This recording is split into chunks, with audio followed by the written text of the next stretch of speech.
اعوذ باللہ من الشیطان الرجیم بسم اللہ الرحمن الرحیم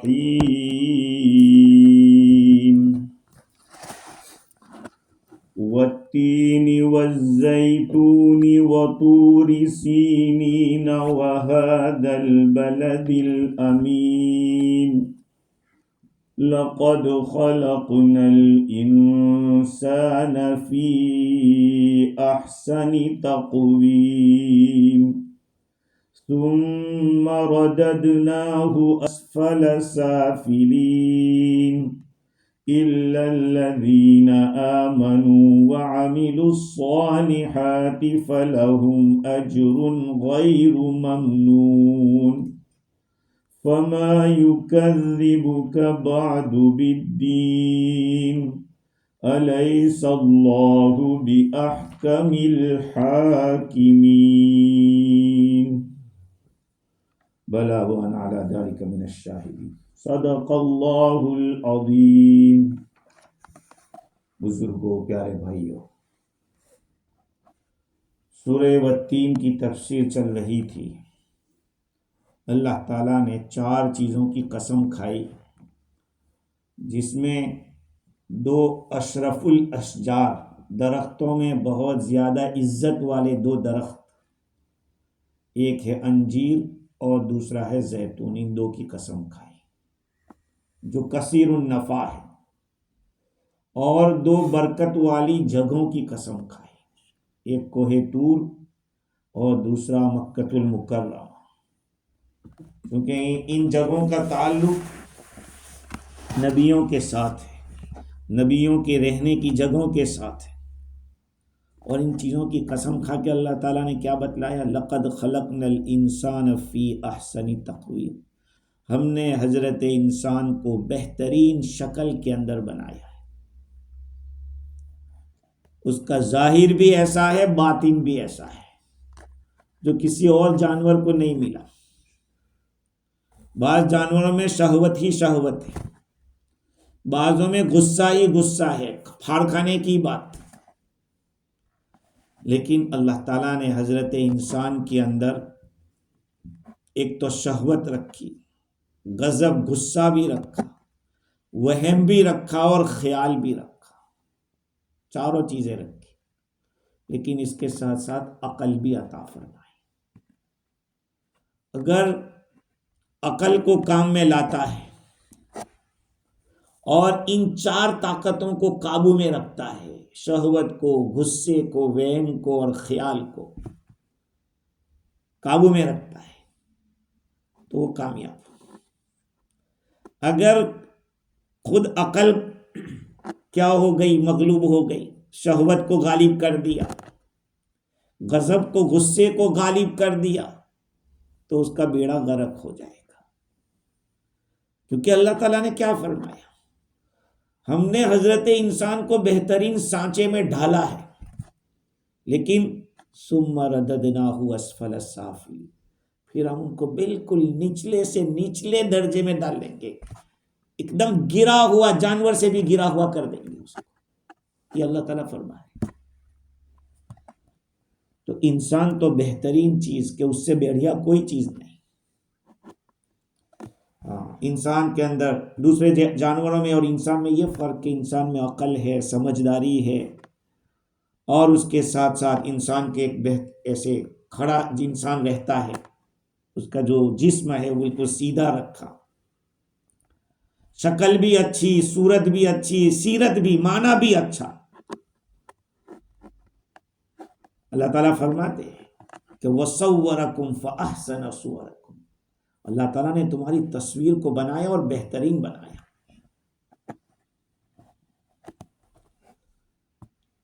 یہ تو صفات تھی انسان کی کہ یہ چیزیں ہیں، اس میں حیات بھی ہے، علم بھی ہے، ارادہ بھی ہے، قدرت بھی ہے، سمع سننے کی طاقت، بصر دیکھنے کی طاقت، کلام بولنے کی طاقت. یہ ساری صفات اللہ کی ہے، اللہ تعالیٰ کی صفات ہے. نہیں، ان اللہ علیم، اللہ تعالیٰ علم والا ہے. وَكَلَّمَ اللَّهُ مُوسَىٰ تَكْلِيمًا، اللہ تعالیٰ نے موسیٰ علیہ السلام سے بات کی. اللہ تعالیٰ بولتا بھی ہے، کلام صفت ہے اللہ تعالیٰ کی. ان اللہ سمیع بصیر، اللہ سنتا بھی ہے دیکھتا بھی ہے. اللہ تعالیٰ نے یہ صفات انسان میں بھی رکھی، گویا کہ انسان میں جمال بھی رکھا، کمال بھی رکھا اور جلال بھی رکھا. ساری چیزیں اللہ تعالیٰ نے رکھی. حضرت علی رضی اللہ عنہ کیا فرماتے ہیں؟ دواؤک منک ولا تشعر وداؤک منک ولا تبصر. تو حضرت انسان، تیرے اندر دوا بھی تیرے پاس ہے اور تیری بیماری بھی تیرے پاس ہے، لیکن تو دیکھتا کہاں ہے. وَتَزْعُمُ أَنَّكَ جِرْمٌ صَغِيرٌ وَفِيكَ انْطَوَى الْعَالَمُ الْكَبِيرُ. تو یہ دعویٰ، تو سوچتا کہ میں بہت چھوٹا ہوں، پوری دنیا اللہ نے تیرے اندر بھر دی ہے. تو دیکھے تو اللہ تعالیٰ نے پورا عالم تیرے اندر بھر دیا، جیسے میں نے پہلے سمجھایا تھا. لیکن اللہ تعالیٰ بعد میں فرماتے ہیں ہم تم کو گرا دیں گے. بالکل اتنا اونچا بنایا ہے نا، اتنا ہی ہم تمہیں گرائیں گے، مگر ایمان والے اور اچھے اعمال والے ان کو ہم بچائیں گے، وہ نہیں گریں گے. تو گرانے کا کیا مطلب؟ اللہ تعالیٰ فرماتے ہیں بالکل نچلے درجے پہ ڈال لوں گا. اس کی دو تفسیریں علماء نے کی ہے کہ حضرت انسان اتنا اچھا چنگا ہے، لیکن اللہ تعالیٰ کے کہنے پر نہیں چلو گے تو جہنم میں جاؤ گے، جہنم کا ایندھن بنیں گے. سب سے بری جگہ جہنم ہے. کیوں بھائی ایسا کرے گا؟ کیونکہ ہم نے پیدا کیا تھا جس مقصد کے لیے، اس پر وہ چلا نہیں.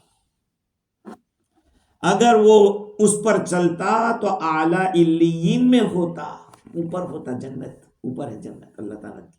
کہ ہمارے کہنے پہ چلتا تو اعلیٰ علیین میں ہوتا. خلاصہ کلام یہ ہے کہ اللہ تعالیٰ اچھی شکل سے بدترین شکل میں کر دے گا. جہنمیوں کے چہرے کالے کالے ہوں گے، ان کے کپڑے کیا ہوں گے؟ گندک کے ہوں گے، کارٹول جو کہتے ہیں، کارٹول. اور وہاں سب بدبو ہی بدبو ہوگی. اس دنیا کے اندر انسان کو کہا بہترین شکل میں ہم نے بنایا. میں بار بار ایک بات کہتا ہوں، لوگ کہتے ہیں حضرت انسان اشرف المخلوقات ہے، یعنی اس میں بننے کی صلاحیت ہے، ورنہ پھر ارذل المخلوقات بھی اللہ کر دیتا ہے، جانور سے بھی بدتر کر دیتا ہے اگر اس کے اوپر چلو نہیں تو. تو بعض مفسرین نے کہا کہ نچلے درجے میں بھیج دے گا کا مطلب جہنم میں ڈال دیں گے. یہ تفسیر حضرت مجاہد حسن بصری رحمۃ اللہ علیہ سے منقول ہے. اور حضرت علی رضی اللہ عنہ فرماتے ہیں کہ جہنم کے جو دروازے ہیں سب اوپر نیچے ہیں، اوپر نیچے ہیں.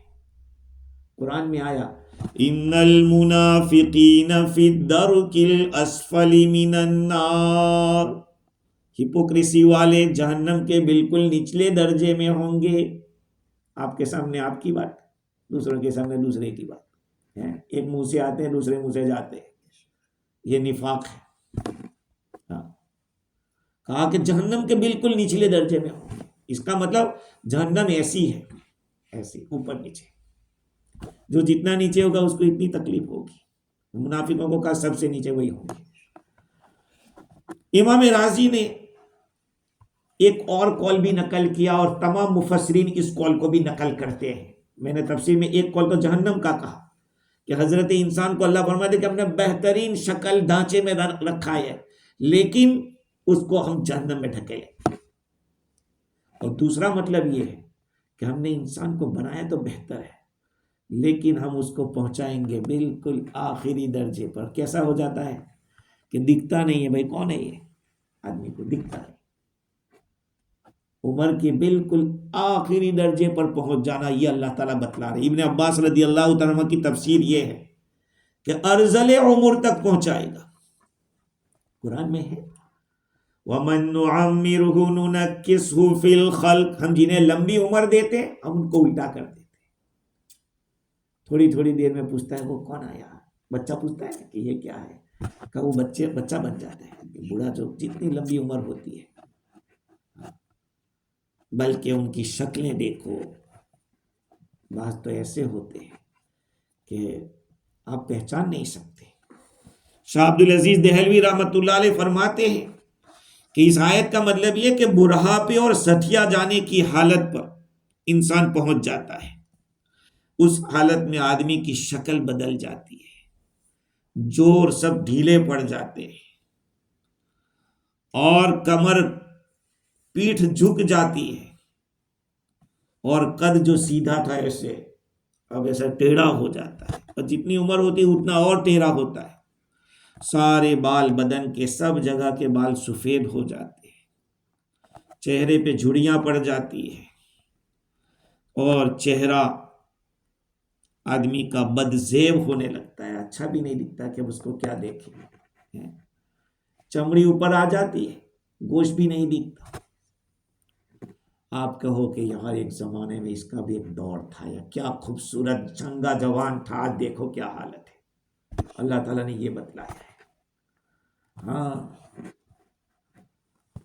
ظاہر اور باطن دونوں کا تعلق ہے، جوڑ ہے دونوں کا۔ آج آدمی فخر کرتا ہے، میں یہ ہوں، میں وہ ہوں، اتنی طاقت کے دیوار کو سوراخ کر دے، لیکن وقت آتا ہے کہ ایک روٹی بھی نہیں پکڑی جاتی ہے۔ اللہ تعالیٰ نے اس کو بیان کیا ہے کہ ثم دانت اکھڑ کر خنجر کی طرح منہ لگتا ہے۔ جب آدمی کے دانت اکھڑ جاتے ایک ایک کر کے تو منہ خنجر کی طرح ہو جاتا ہے، مگر الا الذین آمنوا وعملوا الصالحات، اللہ تعالیٰ فرماتے کہ ہاں، اس سے وہ آدمی بچ سکتا ہے جو ایمان لایا اور اچھے اعمال کے۔ دونوں تفسیریں صحیح ہیں، دونوں تفسیریں، کہ ایمان اور عمل صالح سے آدمی جہنم سے بچ سکتا ہے۔ دیکھو قرآن مجید میں اس ٹاپک کو اللہ تعالیٰ نے کئی جگہ بتلایا ہے۔ اللہ الذی خلقکم من ضعف ثم جعل من بعد ضعف قوة ثم جعل من بعد قوة ضعفا وشیبا۔ ہم نے انسان کو کمزوری سے پیدا کیا، یعنی ایسا آتا ہے کہ اس کو آواز بھی نہیں نکلتی جب بچہ پیدا ہوتا ہے، تو اتنا کمزور کہ حرکت بھی نہیں کرتا، دھیرے دھیرے دھیرے طاقت آتی ہے، اتنا طاقتور ہو جاتا ہے کہ ماں باپ کو ہی نہیں پہچانتا، جن ماں باپ نے اٹھایا تھا کھلایا تھا اسی کو نہیں پہچانتا۔ جب بیوی آ جاتی ہے تب تو پھر آسمان کے اس پر سر رہتا ہے اور ماں باپ کو اگنور کرتا ہے، لیکن اس کو پتہ نہیں ہے کہ دھیرے دھیرے دھیرے اس کو بھی وہ حالت ہوتی ہے جیسے کہ درخت ہوتا ہے کہ جب وہ بالکل دانہ ڈالتے ہیں تو بالکل ایسی کونپل نکلتی ہے کہ کوئی چوہا ووہا کھا جاوے تب بھی اس کو کچھ نہیں یہ کر سکتے۔ دھیرے دھیرے وہ درخت سدا بہار ہوتا ہے، گرین ہوتا ہے، لیکن یہی درخت کیا ہوتا ہے؟ سوکھنے لگتا ہے، ایسا سوکھتا ہے کہ ایک بچہ بھی کھینچ لے تو اکھڑ جاتا ہے۔ قرآن مجید میں اللہ تعالیٰ نے بار بار اس مضمون کو دہرایا ہے، لیکن اللہ مجھے اور آپ کو معاف فرمائے، میرے پاس اور آپ کے پاس ٹائم نہیں ہے۔ قرآن کو پڑھو، بغیر سمجھے بھی پڑھو اور سمجھ کے بھی پڑھو، کوشش کرو۔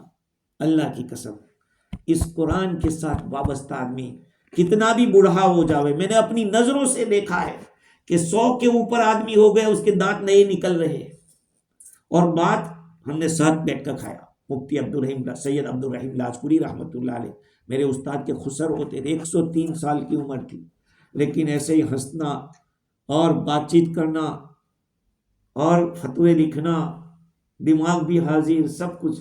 مفتی محمود الحسن رحمۃ اللہ علیہ کو دیکھا، اور ایک کتاب عربی میں میرے پاس ہے، اس میں لکھا ہے کہ ہم نے شیخ القرہ مدینہ منورہ میں شیخ حسن الشاعر کو دیکھا کہ وہ یہ کتاب لکھتے تھے، اس وقت کہا کہ ابھی زندہ ہے، 100 کے اوپر کئی سال ہو گئے، لیکن طلباء کو قرآن پڑھا رہے ہیں، قرآن سکھا رہے ہیں۔ ہاں، ایک قرآن کو 10 طریقے سے جو پڑھ سکتے ہیں وہ سکھا رہے ہیں، ادھر ایک طالب علم سنا رہا ہے، دوسرا ادھر سنا، دونوں کو سن رہے ہیں، الگ الگ جگہ سے پڑھ رہے ہیں، دونوں کا سن رہے ہیں۔ باقی آدمی کی عقل کیا ہو جاتی ہے؟ خلاص ہو جاتی ہے۔ اس لیے دیکھو، یاد رکھو، دین ہی ایک ایسی چیز ہے کہ اس پہ چل کے دنیا اور آخرت دونوں بن سکتی ہے۔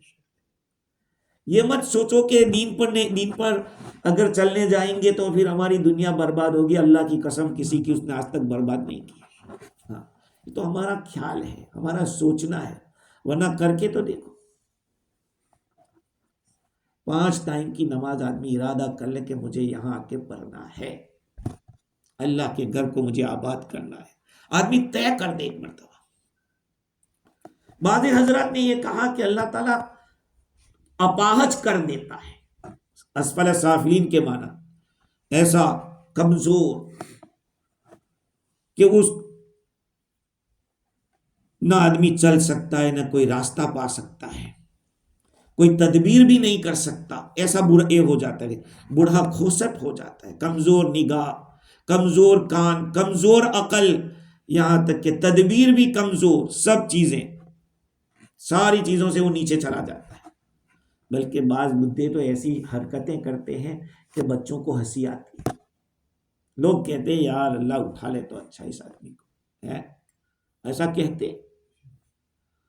حضور صلی اللہ علیہ وسلم نے ارذل عمر سے پناہ مانگی ہے، ارذل عمر سے، ایسی عمر کہ جس میں آدمی کسی کام کا نہ رہے، نہ دماغ کام کرے نہ کوئی اور۔ تو علامہ حقی رحمۃ اللہ علیہ فرماتے ہیں کہ اس آیت میں اشارہ اس بات کی طرف ہے کہ اعتبار اندر کا ہے، ظاہر کا نہیں ہے۔ آپ کسی کو ظاہر، دیکھو مفتی اور قاضی کو تو یہی کہا کہ آپ کو ظاہر پر فتویٰ دینا ہے، مسئلہ اگر آپ پوچھنے جاؤ کہ تو ظاہر پر ہم فتویٰ دیں گے، باقی اللہ سبحانہ و تعالیٰ کا جو فیصلہ ہوگا وہ باطن پر ہوگا۔ آدمی کے اندر ایمان ہی نہیں تھا اور مسجد میں آ کے لوگوں کے ساتھ ایمان کی باتیں کرتا تھا، تو خدا تو جانتا ہے کہ اس کے پاس کتنا ہے۔ تو اللہ تعالیٰ کے یہاں باطن کا، مثال کے طور پر ایک آدمی ہے، ان کے پاس 1000 روپے ڈالر امانت کی رکھی اور یہ امانت ان سے غائب ہو گئی، ایک شکل تو یہ، یا غائب کر دی، اگر غائب کر دی ہے تب تو ان کو دینا پڑے گا، زمان قاضی بھی کہے گا کہ دینا پڑے گا، لیکن انہوں نے غائب کر دی اور وہ کہتے نہیں، وہ کہتے غائب ہو گئی، تو قاضی کہے گا کہ آپ کو نہیں دینا ہے، لیکن اللہ تو جانتا ہے کہ اس نے کیا کیا تھا۔ اس کو کہتے ہیں باطن، اللہ تعالیٰ اندر کو دیکھتا ہے، ظاہر کو نہیں۔ اس حضرت انسان کو کتنا اچھا چنگا بنایا ہے، لیکن کیا پتا یہ کہاں جانے والا ہے۔ کل قیامت کے میدان میں ایسی حسین شکلیں اور صورتیں جہنم میں ہوگی۔ آپ سوچو، جس کو دنیا کے اندر جن کی خوبصورتی کے اوپر مقابلے ہوتے تھے، مسول بنتے تھے اور یہ کرتے تھے وہ کرتے تھے، کل قیامت کے میدان میں گھسیٹ گھسیٹ کر جب جہنم میں ڈالا جائے گا، اس وقت احساس ہوگا ثم رددناہ اسفل سافلین۔ اور دنیا میں تو ہم دیکھتے ہی ہیں، بہت سو کو دیکھا کہ اپنے حسن پہ نازا تھے، لیکن اللہ نے ایسی بیماریوں میں ڈال دیا جب کوئی پوچھنے والا نہیں، کوئی کھڑا بھی نہیں رہتا پاس میں۔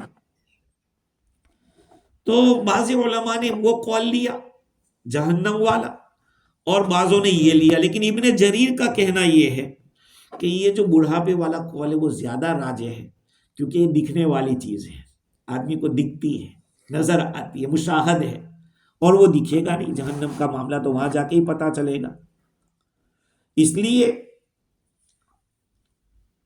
اگر آدمی کو جہنم سے بچنا ہے اور ایسے بڑھاپے سے بچنا ہے تو ایمان اور عمل صالح کو پکڑو۔ ہاں،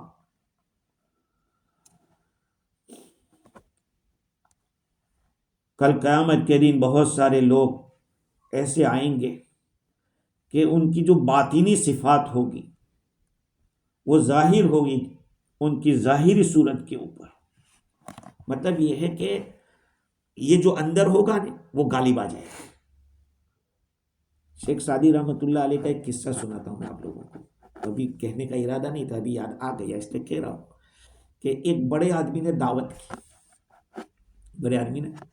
کی، تو یہ شیخ سعدی رحمۃ اللہ علیہ ایسے ہی کپڑوں کے اندر چلے گئے، تو دربار نے کہا کہ نکلو۔ کیسے آ گئے یہاں پہ؟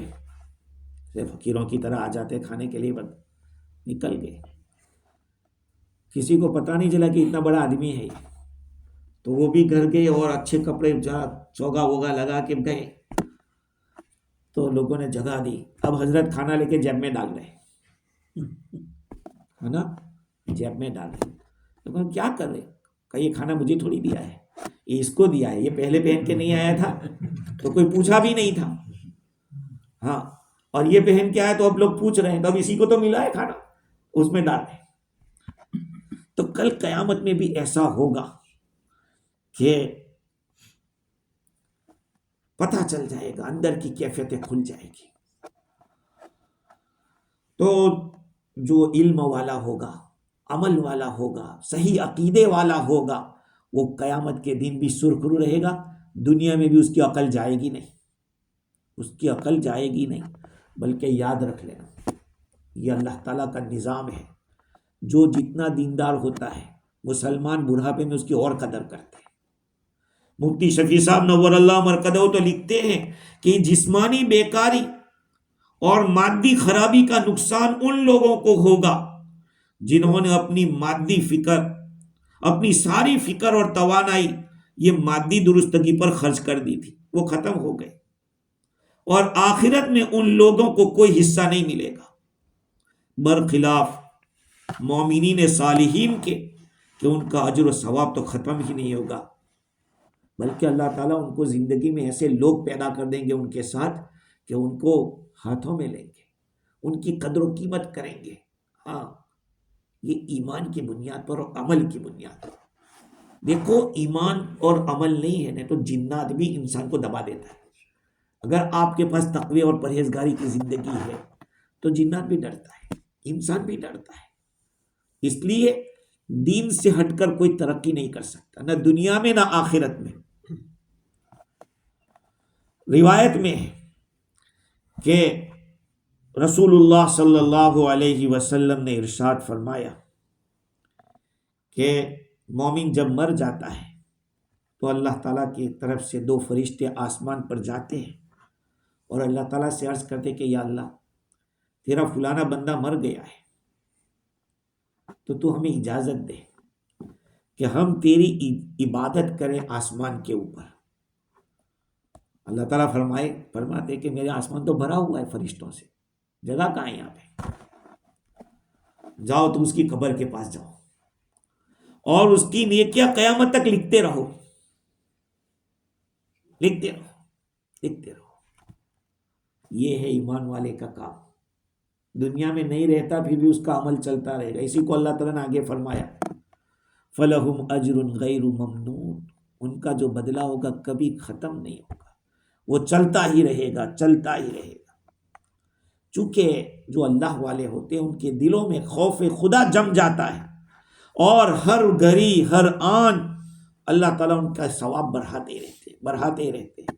حدیث شریف میں آیا، یہ الجامع الصغیر کے اندر روایت ہے، مقبول دمشق کی مرسلن روایت نقل کرتے، صحابی کا واسطہ بیچ میں نہیں ہے۔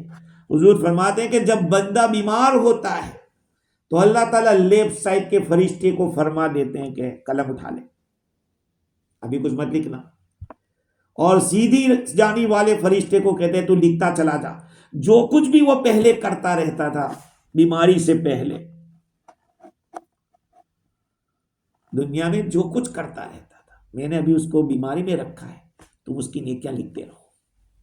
اس لیے کہتے ہیں آدمی بیماری کی وجہ سے، سفر کی وجہ سے، بڑھاپے کی وجہ سے جو عمل جوانی میں کرتا تھا اور بعد میں نہیں کر پا رہا ہے، اللہ تعالیٰ اس کو لکھاتے، اس کو ثواب دیں گے، لیتے رہے۔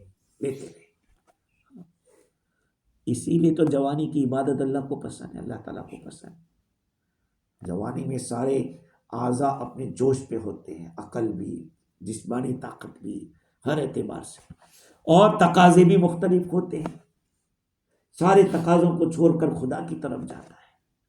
اس لیے میرے بھائیوں، راتوں کو تھوڑا تھوڑا اٹھ جایا کرو، اتنی لمبی رات ہے، آدھا گھنٹہ بھی اگر آپ اٹھ لو اور تھوڑے آنسو گرا دو تو وہ تو بہت خوش ہو جاتا ہے۔ خدا کی قسم یہ لکھا جائے گا۔ جوانی میں جو کر رہے تھے بڑھاپے کی وجہ سے نہیں کر پائے، اللہ تعالیٰ وہ ثواب لکھے گا۔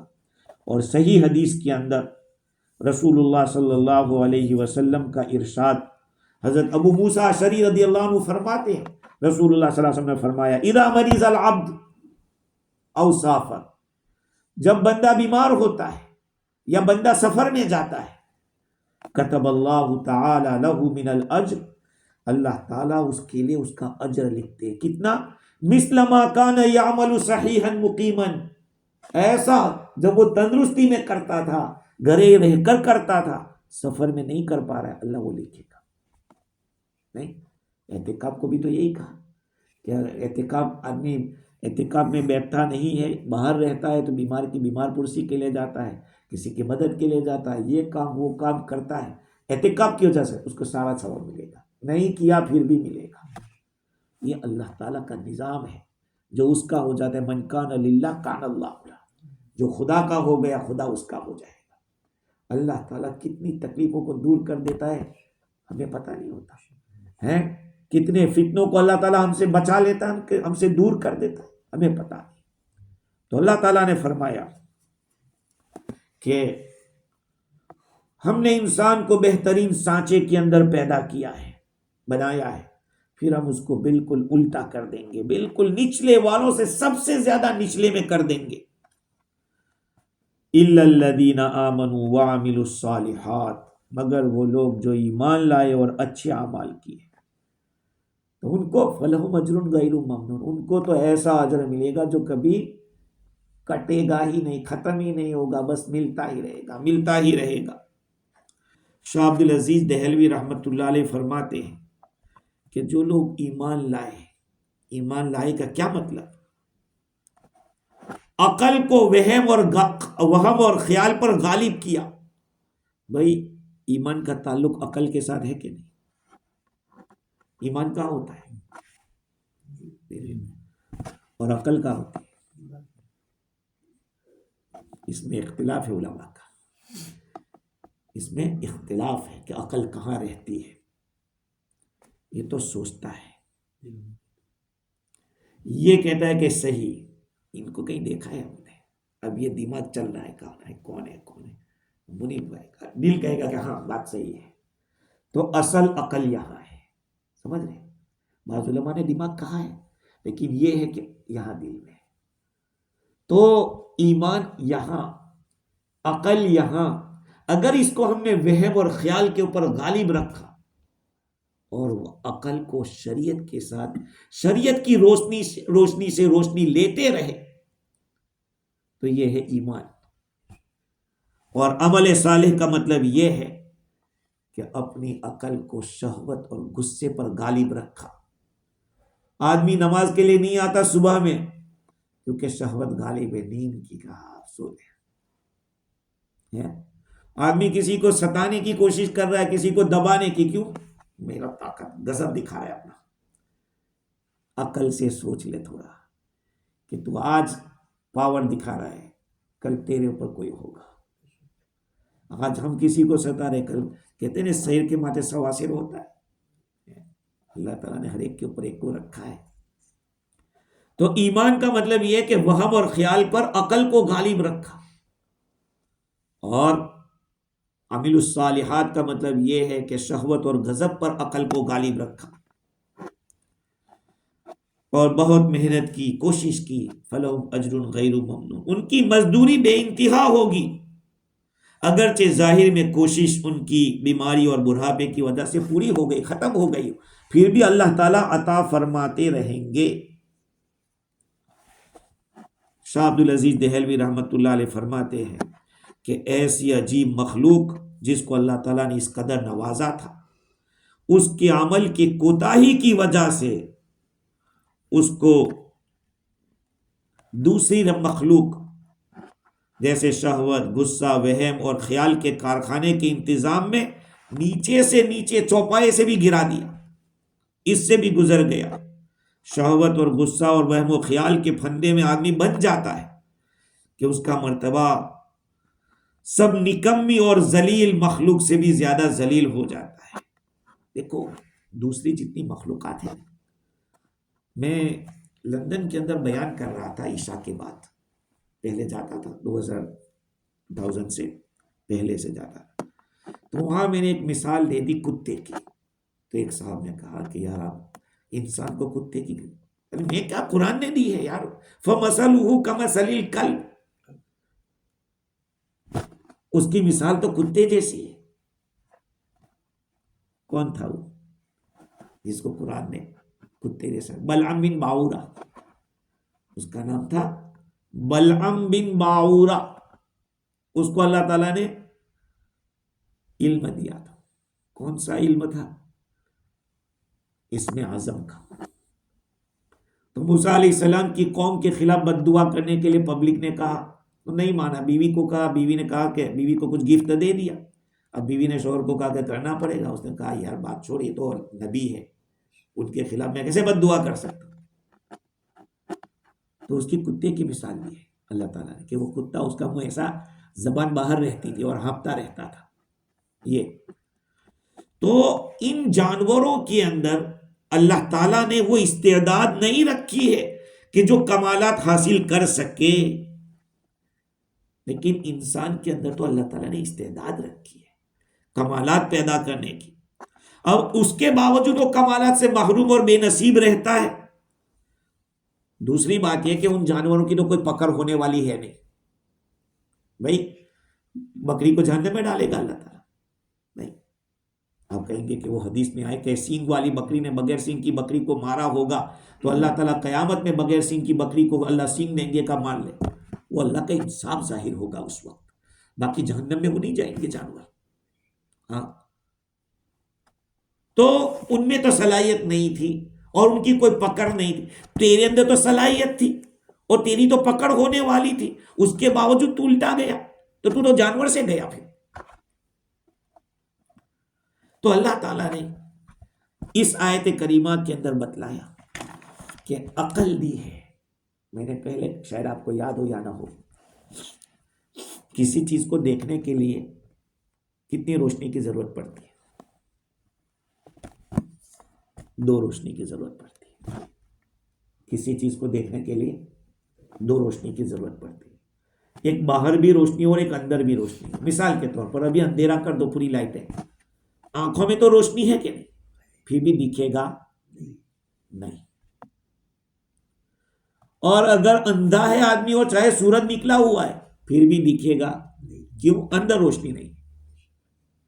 ایسے ہی عقل ہے نا، وہ اندر کی روشنی ہے، لیکن شریعت جو ہے وہ باہر کی روشنی ہے. جب تک شریعت کی روشنی سے عقل نہیں چلے گی، صرف اپنی ہی روشنی سے عقل چلے گی. جیسے ماڈرن لوگ مار کھا رہے ہیں، سب جگہ ماڈرن لوگ پھنس گئے کیونکہ وہ اپنی عقل سے چلے، نبی کی عقل سے نہیں چلے. اللہ تعالیٰ نے ساری دنیا کی انسانوں کی جو عقل تھی اس کو ملا کر اس کے مقابلے میں کئی گنا عقل اللہ نے اپنے نبی کو دی تھی، رسول اللہ صلی اللہ علیہ وسلم کو. نہیں ٹائم نہیں ہے کہ اس کی بھی مثالیں دیتا، لیکن یہ کہ اللہ تعالیٰ نے آپ کو کامل عقل دی تھی، کامل انسان کہے جاتے تھے. تو اللہ تعالیٰ فرماتے ہیں کہ عقل کے اندر شریعت کی روشنی لے کر اگر چلتا تو پھر اللہ کا کہنا مانتا. فما یکذبک بعد بالدین، پھر یہ دین کو کیوں جھٹلا رہے ہیں؟ فما یکذبک بعد بالدین الا الذین آمنوا وعملوا الصالحات، مگر وہ لوگ جو ایمان لائے اور اچھے اعمال کیے ان کو نہ ختم ہونے والا بدلہ ہوگا، غیر ممنون. بھائی جنت کے اندر بھی جو چیزیں ملے گی نہیں کبھی ختم نہیں ہوگی.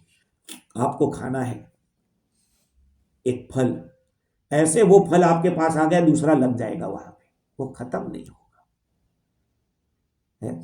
رسول اللہ صلی اللہ علیہ وسلم نماز پڑھا رہے فجر کی اور آپ تھوڑے آگے بڑھے.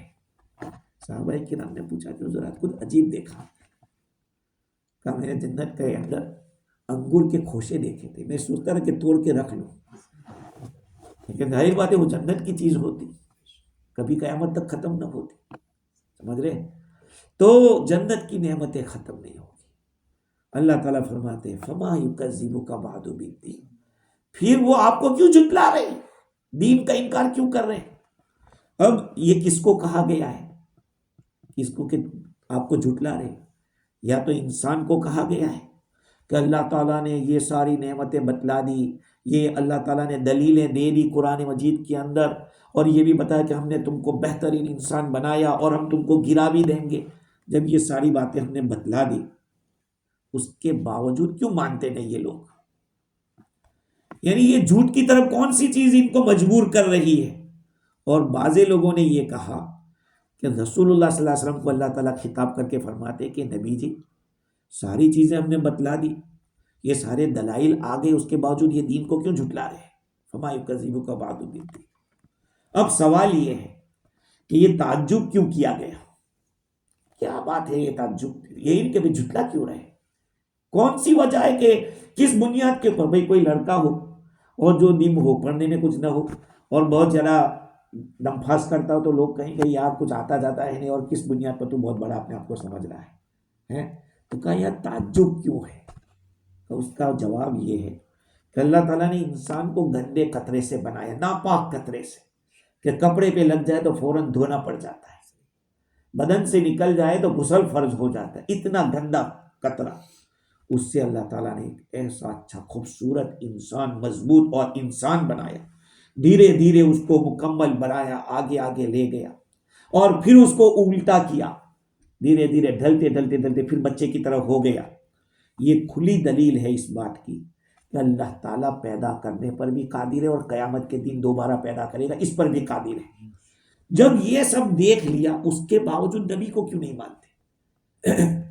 اس کے باوجود نبی کے لائے ہوئے دین کو کیوں نہیں مانتے؟ یہ سوال ہے۔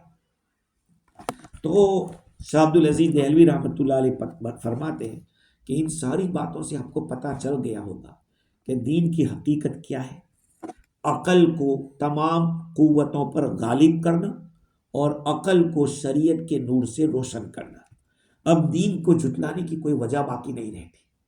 یہ تو آدمی عقل سے بھی سمجھ سکتا ہے کہ اللہ ہے، اور دنیا میں بھی ہم دیکھتے ہیں جو جس کی مانتا ہے، جس کسی کی مان کے چلتا ہے تو اس کی وہ ساری چیزیں کرتا ہے، جو نہیں مانتا اس کو کوئی پوچھتا بھی نہیں۔ اب جب خدا نے ہم کو بنایا ہے تو اس کی مان کر چلیں گے تو دنیا بھی بنی رہے گی، آخرت بھی بنی رہے گی۔ تو اللہ تعالیٰ نے یہ فرمایا کہ فما یکذبک بعد بالدین الیس اللہ باحکم الحاکمین۔ کیا اللہ تعالیٰ بہترین فیصلہ کرنے والا نہیں ہے؟ یعنی یہ سارے کام کرنے والی جو ذات ہے، جس کی بناوٹ ایسی، جس کی تدبیر ایسی، اللہ کی قدرت ثابت ہو گئی، اللہ کی حکمت ثابت ہو گئی، تو ظاہری بات ہے جو قیامت کے دن اللہ تعالیٰ فیصلہ کرے گا وہ بہترین فیصلہ کرنے والا نہیں ہے؟ بالکل ہے، وہ ہونے والا ہے۔ ہاں، کیونکہ ایک آدمی جب فیکٹری چلاتا ہے، دنیا کا انسان، اس میں بھی طلب کے گریٹ رکھتا ہے۔ نہیں، جو جھاڑو دینے والا ہے اس کی وہ طلب نہیں ہوگی جو جنرل مینیجر ہوگا، اس کی تو وہ نہیں ہوگی، حالانکہ اس کی بھی ذمہ داری تو بڑی ہوگی نا جنرل مینیجر کی۔ اور ایک جو پلان بنانے والا ہوگا اس کی الگ طلب ہوگی، جو سیلس مین ہوگا باہر جا کے کرنے والا ہوگا اس کی الگ ہوگی، اور اگر کوئی نقصان کرتا ہے تو اس کے مطابق اس کے خلاف بھی فیصلہ ہوتا ہے۔ تو کیا اللہ تعالیٰ نے حضرت انسان کو بنایا تو اچھے کام کرنے والوں کو صلہ اچھا دے، برے کام کرنے والوں کو برا بدلا دے؟ یہ تو عقل کا تقاضا ہے۔ تو اللہ تعالیٰ تو بہترین فیصلہ کرنے والا ہے تو وہ تو کر کے رہے گا۔ اللہ تعالیٰ فرماتے وما خلقنا السماء والارض وما بینہما باطلا، یہ آسمان اور زمین کو اور ان کے بیچ میں جو کچھ پیدا کیا وہ بیکار نہیں پیدا کیا ہے۔ ذالک ظن الذین کفروا، یہ تو ان لوگوں کا گمان ہے جنہوں نے کفر کیا ہے، یہ تو کافروں کے خیال ہے۔ فویل للذین کفروا من النار، کافروں کے لیے ہلاکت ہے، ان کے لیے جہنم ہوگی، اللہ تعالیٰ قرآن میں فرماتا ہے۔ اور دوسرا مطلب علماء نے یہ بھی بتلایا کہ اللہ تعالیٰ نے اپنے نبی کو تنبیہ کی ہے اس بات سے کہ قیامت کے دن اللہ تعالیٰ آپ کے درمیانی نبی جی اور آپ کے جو مقابل ہیں انصاف کے ساتھ فیصلہ ہوگا، اللہ تعالیٰ فیصلہ کرے گا۔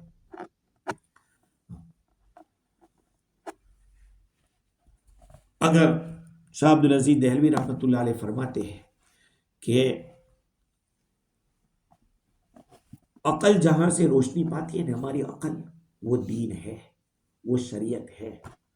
اگر آفتاب کی شعاعیں ہمارے گھر میں آ رہی ہیں لیکن ہم نے گھر کے جو دروازوں کے اوپر جو لبوز لگائے ہیں وہ اس طرح کے لگائے ہیں کہ روشنی اندر نہ آ سکے، تو روشنی نہیں آئے گی، رکاوٹ بن جائے گی، ہو جائے گی نا رکاوٹ۔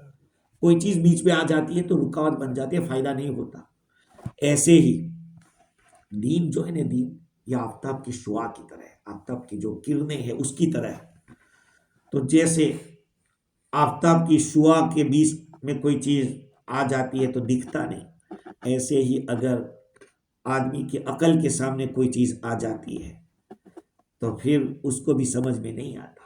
مثال کے طور پر تکبر پہ آدمی لگ گیا، خواہشات کا غلام بن گیا، جیسے آج کل ہوتا ہے.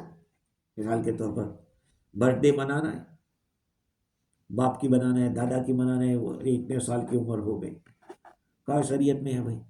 کہا نہیں یار، ہماری طبیعت ہمیں خوشی ہوتی. بھائی تمہاری خوشی کہ شریعت کی خوشی دیکھو، شریعت نے منع کیا ہے. تو کوئی چیز بیچ میں آتی ہے تو پھر وہ روشنی ملتی نہیں ہے.